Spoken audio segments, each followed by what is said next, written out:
समय चक्रको साथमा नेपाल टेलिकमको 4G नै पर्फेक्ट छ। नेपाल टेलिकम, राष्ट्रको सञ्चार।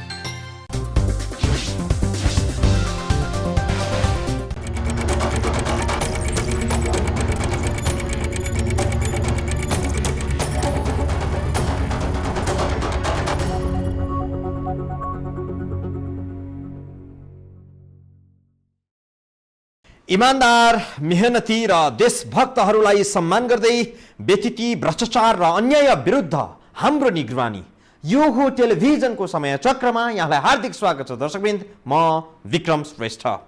कुनै बेला अख्तियार दुरुपयोग अनुसन्धान आयोगको प्रमुख आयुक्त भएर ठाट बाँटका सरकारी औपचारिक कार्यक्रमहरूमा सहभागी हुने दिप बस्नेत अहिले त्यही अख्तियारले दायर गरेको मुद्दामा भ्रष्टाचारी ठहरिने देखेपछि अदालतले उनलाई जेल पठाइदिएको छ। अख्तियारले ठुला माछा पक्राउ नगरेको गुनासो पुरानै हो।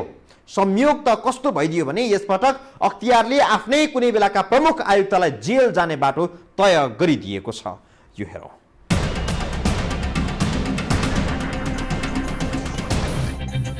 भ्रष्टाचारीलाई तह लगाउन कुनै बेलाको सरकारले जसलाई अख्तियारको प्रमुख आयुक्त बनायो, घटनाक्रमले त्यही व्यक्ति महाभ्रष्ट भएको प्रमाणित हुन लागेको छ। बालुवाटार स्थित ललिता निवासको 112 रोपनी सरकारी जमिन भूमाफियाहरूले सरकारी अधिकारीको सहयोगमा बेचेर खाएका थिए। त्यही जमिन बेचेर खान सहयोग गरेको अभियोगमा विशेष अदालतले अख्तियार दुरुपयोग अनुसन्धान आयोगका पूर्व प्रमुख आयुक्त दिप बस्नेतलाई पूर्वपक्षका लागि आइतबार जेल पठाएको छ।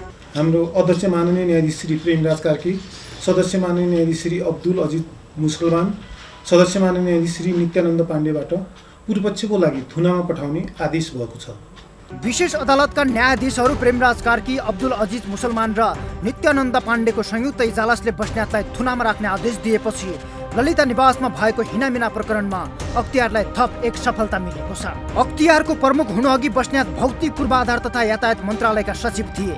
त्यो बेला उनले भूमाफियाहरूले तयार पारेको फाइल मन्त्री परिषदबाट पारित गराउने भूमिका खेलेका थिए। मन्त्री विजय कुमार गक्षदार र प्रधानमन्त्री माधव कुमार नेपाल हुँदाको बखत भएको निर्णयले ललिता निवासको जमिनमा बाटो र कुलोमा समेत मोही कायम गरेर सरकारी जमिन हत्याउने प्रपञ्च रचिएको थियो। बेन्चबाट पनि तत्काल प्राप्त प्रमाणबाट निज आरोपित नै देखिने हुँदा पछि ठहरे बमोजिम हुने गरी हाललाई थुनामा पठाउनु भन्ने गरी आदेश भएको छ। त्यसरी सरकारी सम्पत्ति बेचेर खाने वा खान सहयोग गर्ने 175 जना विरुद्ध विशेष अदालतमा मुद्दा दर्ता भएको छ। ती 175 मध्ये बस्नेत चाहिँ ठुला माछा हुन्। दिप बस्नेतले चाहिँ ललिता निवासको सरकारी जग्गामा मोही लाग्ने गरी मन्त्री परिषदमा प्रस्ताव पेश गरे। सरकारी जमिन बेचेर खानेहरू विरुद्धको सुनवाई एवं रिटले अगाडि बढेमा अन्य व्यक्तिहरू पनि जेल जान सक्छन्। अख्तियारले अभियोजन पत्र दर्ता गरेकाहरू मध्ये अदालतमा 97 जना हाजिर भइसकेका छन् भने विशेष अदालतले कारागार नै राखेर अनुसन्धान गर्नुपर्ने भनेर बस्नेतलाई ठानेको छ। गलत ढङ्गले अधिकार क्षेत्रभन्दा बाहिर गएर मन्त्री परिषदमा प्रस्ताव पेश गरे। यो चाहिँ आपसी मिलेमतमा सरकारी जग्गा अपचलन गर्न गराउन उनले चाहिँ मिलेमतमा एउटा षड्यन्त्रपूर्वक गैरकानुनी रूपमा प्रस्ताव पेश गरेको हुनाले उनको त्यो क्रियाकलाप चाहिँ गैरकानुनी भएकोले अख्तियारले मुद्दा दायर गरेको अवस्था देखिन्छ। बस्नेत जत्तिकै अपराध गरेको भनेर दाबी गरिएका पूर्व मन्त्रीहरू डम्बर बहादुर श्रेष्ठ र छविराज पन्त पूर्व सचिव दिनेश अधिकारीसँग 5-5 लाख रुपियाँ धरौटी लिएर अदालतले छोडेको थियो। अर्का मन्त्री चन्द्रदेव जोशीलाई भने अदालतले साधारण तारिकमा छोडेको थियो। ललिता निवासको जमिन बेचेर खानेमा सबैभन्दा जिम्मेवार चाहिँ भूमाफिया रामकुमार सुवेदीलाई मानिएको छ। उनी विरुद्ध 52 करोड 51 लाख 40 हजार बिगो कायम गरिएको छ। त्यस्तै अर्का भूमाफिया शोभाकान्त ढकाल विरुद्ध 39 करोड 27 लाख 68 हजार बिगो कायम भएको छ। पूर्व मन्त्रीहरू विजय कुमार गक्षदार विरुद्ध 9 करोड 65 लाख, चन्द्रदेव जोशी विरुद्ध 7 करोड 8 लाख, डम्बर श्रेष्ठ विरुद्ध 9 करोड 65 लाख बिगो कायम भएको छ। पञ्चायती व्यवस्थामा सरकारले मुआवजा दिएको ललिता निवासको जमिन अधिग्रहण गरेको थियो। त्यही जमिनलाई भूमाफिया कर्मचारी र राजनीतिज्ञहरूको सेटिङमा पञ्चायतले प्रजातन्त्रवादी नेता सुवर्ण शमशेरसँग खोसेको जमिन हो भन्ने पारेर व्यक्तिका नाममा सार्ने काम गरिएको थियो। यो काममा सुवर्ण शमशेरका सन्तानहरूलाई 49 साल, 62 साल, 67 साल र 69 सालमा फिर्ता दिइएको थियो। फिर्ता दिए लगत्तै सुवर्ण शमशेरका सन्तानहरूले रातारात अन्य व्यक्तिहरूलाई जमिन बिक्री गरेका थिए। ललिता निवासको जमिन हिनामिनामा माधव कुमार नेपाल नेतृत्वको मन्त्री परिषद नै संलग्न भएको देखिएको थियो। किनभने 66 साल चैत 29 र 67 साल वैशाख 31 मा मन्त्री परिषदले सार्वजनिक प्रति र राजकुलो पनि व्यक्तिका नाममा दर्ता गर्ने निर्णय गरेको थियो। सार्वजनिक जमिन पनि व्यक्तिलाई दिने निर्णय गर्नु भनेको सिधा अर्थ टुडीखेल खुल्ला मञ्च कसैको नाममा पास गरिदिए सरह हो। यो काम माधव कुमार नेपाल नेतृत्वको सरकारले गरेको थियो। त्यहाँनेरि पर्ती जग्गा थियो, राजकुलो थियो, बाटोको जग्गाहरू पनि ललिता निवासमा थिए। 112 रोपनी जग्गा 2049 सालमा यिनीहरूले दर्ता गरे।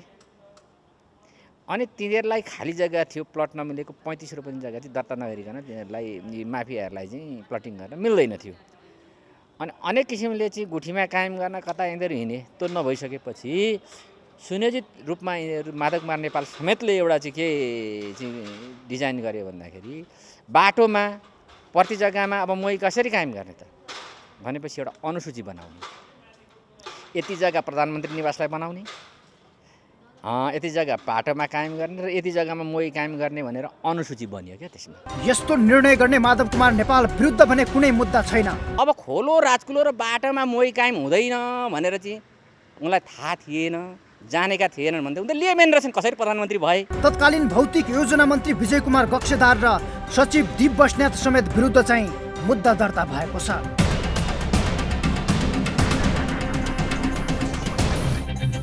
राजर्षि ठाँटमा वर्षौंदेखि बसिआएका दीप बस्नेतलाई दिल्ली बजार कारागार असुविधाजनक लागेको पक्कै होला। शङ्कास्पद क्रियाकलाप गरेर बिटोका बिटो पैसा कमाएर ल्याउँदा खुसी भएका आफन्तजन अहिले निराश भएका पनि होलान्। भोलिका दिनमा अदालतले दोषी ठहर गरे बिगो र बिगो बमोजिमको जरिवाना तिराउँदा पनि बस्नेतको भागमा करिब 20 करोड पर्न आउँछ। यति पैसा त बस्नेतले पुरानो कोट टकटक्याउँदै पनि झर्न सक्ला। अकुत सम्पत्तिका मालिक बस्नेतलाई पीर चाहिँ सम्भवतः स्रोत बिनाको सम्पत्ति र जेल जानुपर्ने भयो भने के गर्ने होला भन्ने परेको होला। थप विषय हामी जोड्छौं यो ब्रेकपछि।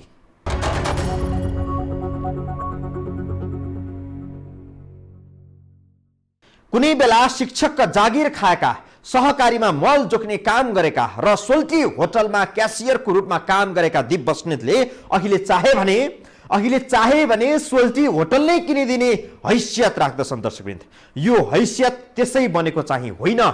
वर्षौंसम्म राष्ट्र सेवक कर्मचारी भएर देशको सेवा गरे बापत उनले यस्तो हैसियत बनाएका हुन्।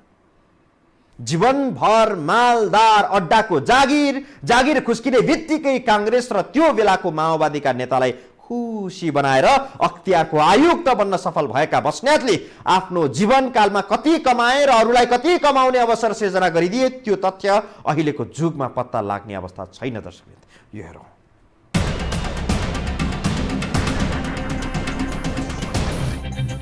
शान, शौकत र विलासी जीवनशैलीलाई आधार मान्ने हो भने दीप बस्नेतलाई गणतन्त्र नेपालका राजा र उनका परिवारका सदस्यहरूलाई शाही परिवार भनिदिएको छ। ललिता निवासको सरकारी जग्गा किर्ती गरेर बेची खाएको अभियोगमा पूर्वपक्षका लागि जेल चलन भएका दीप बस्नेतको सम्पत्ति 5 तारे होटल भन्दा पनि चमक दमकपूर्ण बंगला र रवाफिलो जीवनशैलीको स्रोत चाहिँ के होला? बस्नेत आफैले मेहनत गरेर 1 नम्बरी धन्दा गरेर यति धेरै सम्पत्ति जोडेका हुन् भन्ने कुरामा सरकारी निकाय नै विश्वास गर्दैनन्। यही भएर बस्नेतको सम्पत्तिको स्रोत खोजिँदैछ। सरकारी निकाय र आम मानिसहरूले गरिरहेको शंका के हो भने बस्नेतले विभिन्न सरकारी निकायमा रहँदा अधिकारको दुरुपयोग गरेर भ्रष्टाचार गरी वा घुस रिश्वत लिएर यो सबै आर्थिक साम्राज्य खडा गरेको थियो। कुनै बेला बाँच्नका लागि शिक्षण पेशा र काठमाडौँको सोल्टी होटलमा क्यासियरको काम गरेका बस्नेतसँग आज काठमाडौँको मण्डीखा टारमा 9 रोपनी जमिनमा भएको बंगला, ललितपुरको भैसेपाटीमा 7 रोपनी जग्गा, नगरकोटमा 85 रोपनी जग्गा, मर्सिडीज बेन्च सहित 4-5 वटा विलासी कार, मेडिसिटी र ओम अस्पतालमा ठूलो लगानी छ। यो त देखिएका सम्पत्ति मात्रै हुन्, नदेखिएको सम्पत्ति अझै कति होला? सरकारी सेवामा प्रवेश गर्नु अघि सहकारीमा मल बेच्ने काम पनि गरेका बस्नेतले 31 सालमा लोकसेवा पास गरेर अधिकृत भए। त्यसपछि नै उनको आर्थिक साम्राज्य निर्माण हुन थालेको विश्वास गरिन्छ।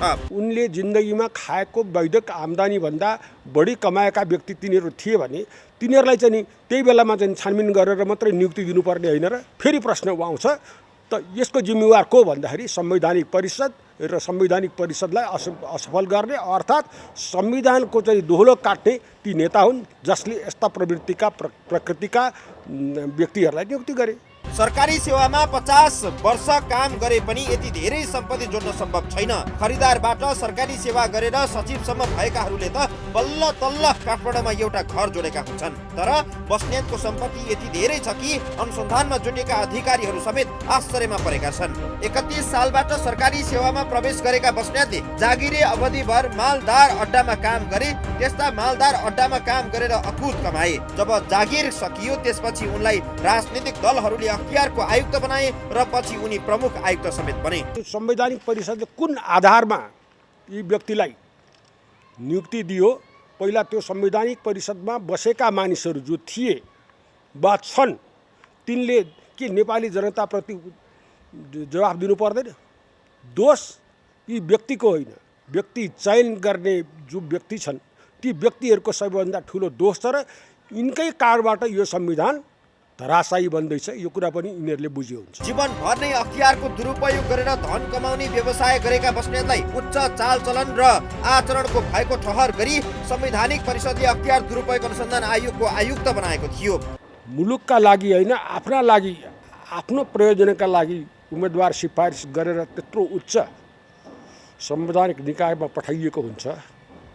त्यसको असफलताको दोष प्रधानमन्त्री समेत त्यहाँ उपस्थित सबै नेताहरूले पदाधिकारीले लिनुपर्छ कि पर्दैन? प्रश्न चाहिँ नि अहिले यो। बस्नेतलाई अख्तियारको आयुक्त नियुक्त गर्ने बेला प्रधानमन्त्री सुशील कोइराला थिए भने प्रमुख प्रतिपक्षी दलको नेताका रूपमा पुष्पकमल दाहाल प्रचण्ड थिए। कोइराला र प्रचण्डले बस्नेतलाई सदाचारी ठानेर अख्तियारमा प्रवेश गराएका थिए। तर त्यही बेला बस्नेत भ्रष्ट भएको र उनीसँग अकुत सम्पत्ति रहेको भन्दै अख्तियारकै 15औं वार्षिक प्रतिवेदनले उल्लेख गरिसकेको थियो। अख्तियारको प्रमुख आयुक्त हुनु अघि नै बस्नेतले कमाउनुसम्म कमाइसकेका थिए। बस्नेतको अधिकांश कमाई घुसमै आधारित भएको जानकारहरू बताउँछन्। यति धेरै धन कमाएका बस्नेतले जागिरे जीवनमा कहाँ कहाँ बसे त? उनको धन कमाउने अड्डा यस्ता थिए: सडक डिभिजन कार्यालय कोहलपुर, सडक डिभिजन झापा, मालपोत अधिकृत सिरहा, मालपोत अधिकृत झापा, त्रिभुवन विमानस्थल भन्सार कार्यालय, अख्तियारकै सहसचिव, सूचना विभागको महानिर्देशक, गृह मन्त्रालयको उपसचिव, कलकत्ताको महावाणिज्य दूत, श्रम विभागको महानिर्देशक, आन्तरिक राजस्व कार्यालयको महानिर्देशक, पूर्वाञ्चलमा क्षेत्रीय प्रशासक, नेपाल सरकारको सचिव, अख्तियारको आयुक्त, अख्तियारको प्रमुख आयुक्त। यिनै हुन् बस्नेतको आर्थिक साम्राज्यका स्रोतहरू। देशको सेवा गर्न भनेर सरकारी सेवामा प्रवेश गरेका बस्नेतले जीवनभर आफ्नै ढुकुटीको सेवामा जीवन अर्पण गरे। अहिले बस्नेतलाई विशेष अदालतले ललिता निवासको जमिन बेची खाने कार्यमा संलग्न भएको ठानेर पूर्वपक्षका लागि जेल पठाएको छ।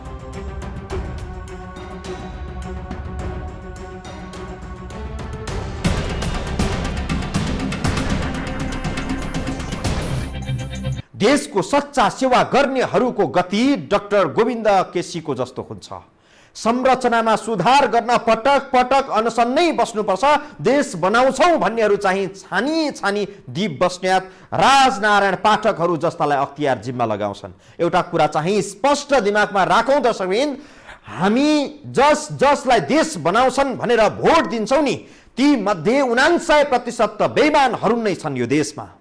हामी भोट दिन्छौँ, उनीहरू त्यहाँ भोटको बलमा अख्तियारको आयुक्त पद बिक्री गर्छन्, समानुपातिकको सांसद पद बिक्री गर्छन्, राजदूत पद लिलामीमा माग्छन्। यस्ता कुकर्म त कति गर्छन् कति। दोष राजनारायण पाठक र दीप बस्नेतको होइन दर्शकवृन्द, दोष त यस्ता व्यक्तिलाई त्यस्तो ठाउँमा पुर्याउनेहरूको हो। हामी थप विषय प्रस्तुत गर्छौँ यो ब्रेकपछि।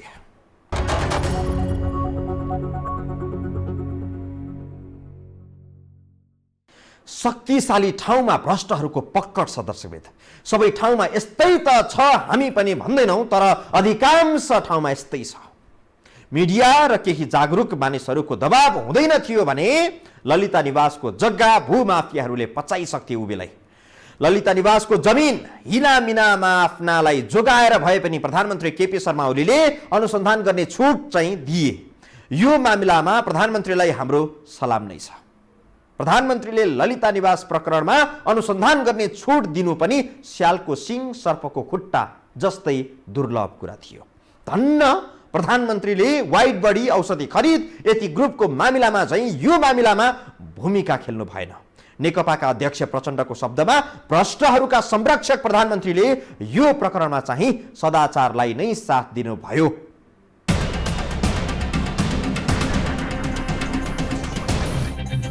घुस भनेपछि 1000 रुपैयाँ पनि नछाड्नेहरू कसो कसो गरेर अख्तियार दुरुपयोग अनुसन्धान आयोगकै आयुक्त हुन पुग्छन्। आयुक्त भएकै बेला राजनारायण पाठकको घुस बार्गेनिङको भिडियो सार्वजनिक भएपछि उनीबारे पनि त्यस्तै टिप्पणी भएको थियो। राजनारायण पाठकको चरित्रबारे बजारमा प्रशस्त सूचनाहरू थिए, तर राजनीतिक दलहरूले उनलाई योग्य ठाने र अख्तियारको आयुक्त बनाए। कुशल प्रशासक ठानेर लोकमान सिंह कार्कीलाई प्रमुख आयुक्त बनाउने बेला ठुलो विवाद भएको थियो, तर राजनीतिक दलहरूले उनकै नाममा सहमति गरे। दलहरूलाई त्यो बेला कहाँबाट आकाशवाणी भएको थियो कसैले चाल पाएनन्।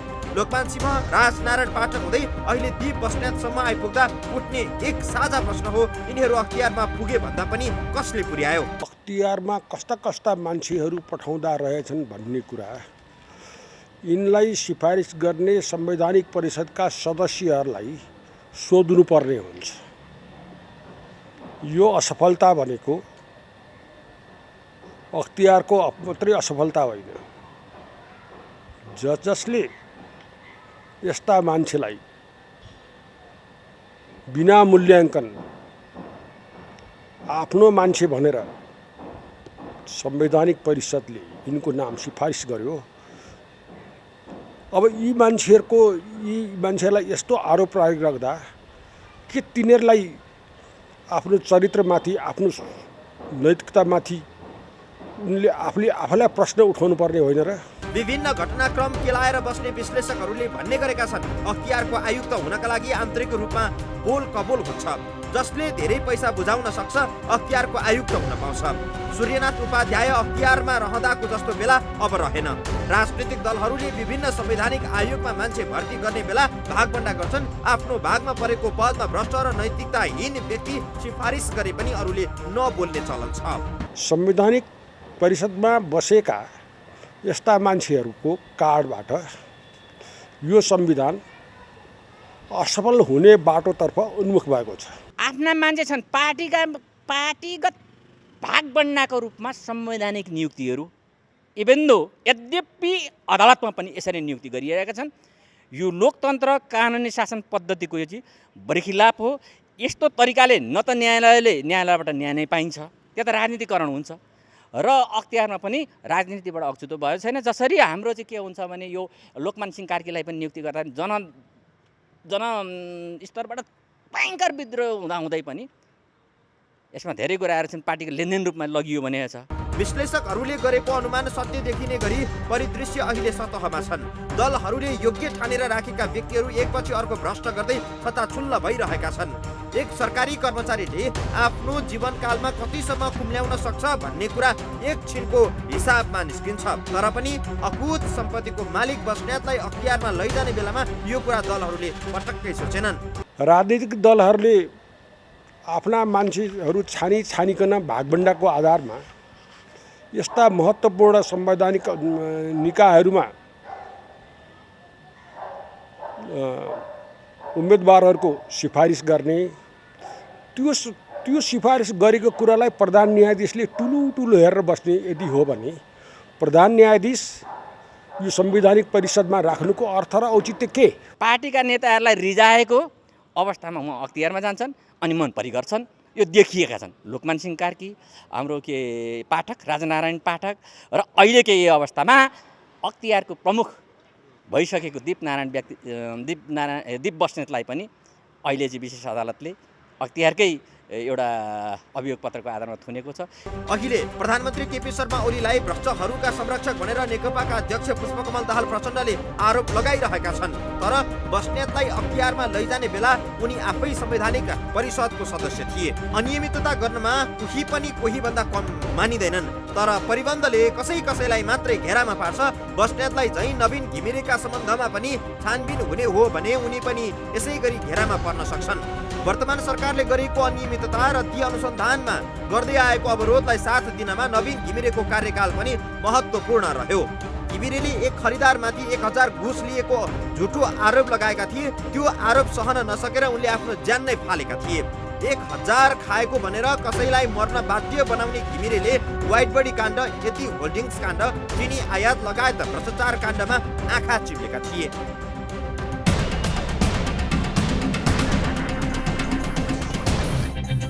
प्रचण्डको नजरमा प्रधानमन्त्री भ्रष्टाचारका संरक्षक। विगततिर फर्किएर हेर्दा राजनारायण पाठक र लोकमान सिंहको अख्तियारमा प्रवेश हुँदा सबै कुरा थाहा पाएर पनि प्रचण्डले स्वीकृति दिएका थिए। बाबुराम भट्टराईले त लोकमानका बारेमा कुशल प्रशासक भनेर टिप्पणी पनि गरेका थिए।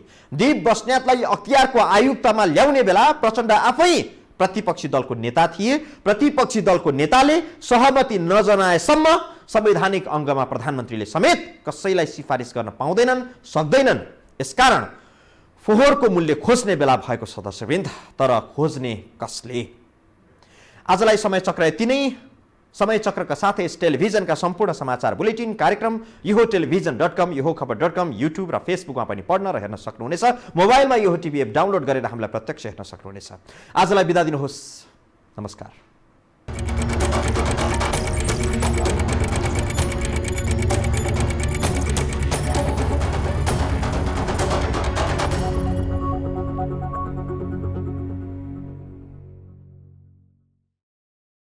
समय चक्रको साथमा नेपाल टेलिकमको 4G नै पर्फेक्ट छ। नेपाल टेलिकम, राष्ट्रको सञ्चार।